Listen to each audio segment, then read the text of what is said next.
A lot of our comrades are here commemorating the death of someone who died while cordoned in by police yesterday. I think this shows the contempt of the British police for people who believe in ecological and social justice. By some of the protesters that were involved in violent disorder yesterday. I've been told that there's been about 50 or 60 people staying in this particular one. They've been there for a couple of weeks. Police think that they might have been plotting part of the protest from there over the few weeks they were staying in there. So they performed what they describe as a dynamic entry into there about an hour or so ago, and they're taking out one by one each of the individuals that they find in there. What is again, it was a disorder that happened yesterday in the city, and there's a suspicion that people inside this squat were involved in that disorder.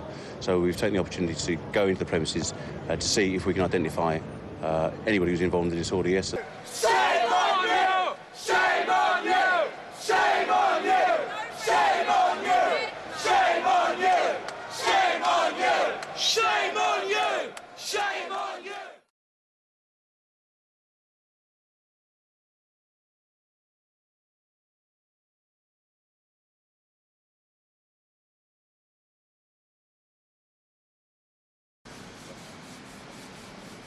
Do you understand anything of those texts on the wall?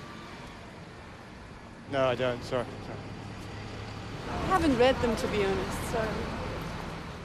Disgusting. No need to deface property. In the end, it all costs money. My wages and the government. So London is pretty angry, actually, with I'm angry with it, yeah, I am, yeah, very.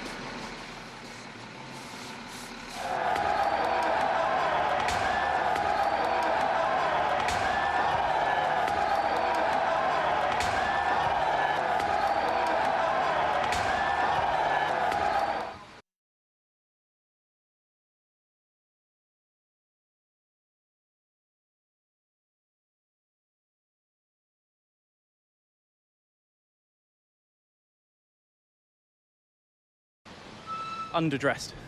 Yeah. Why? Just in case. You don't want to be harassed today? No. Got no reason to avoid them, just as long as they don't stop me from getting home to see my family. No fancy suits today? No fancy suits today, no. Thanks, bye.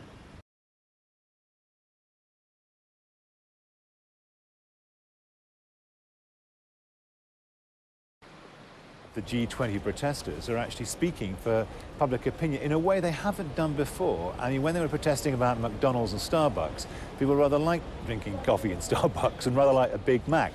Now, actually, they get the point. And I think the combination of widespread public opinion, given some edge by this popular protest, has helped to make this G20 summit do a lot more than it would otherwise have done.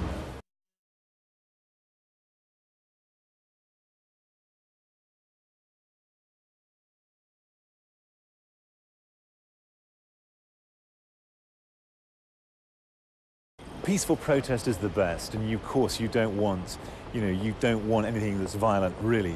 It's a pity that the Royal Bank of Scotland had their windows broken, but hell, we didn't win the vote for women in this country without breaking a few windows. Isn't that just a little bit too soft on people who are damaging property from other people? I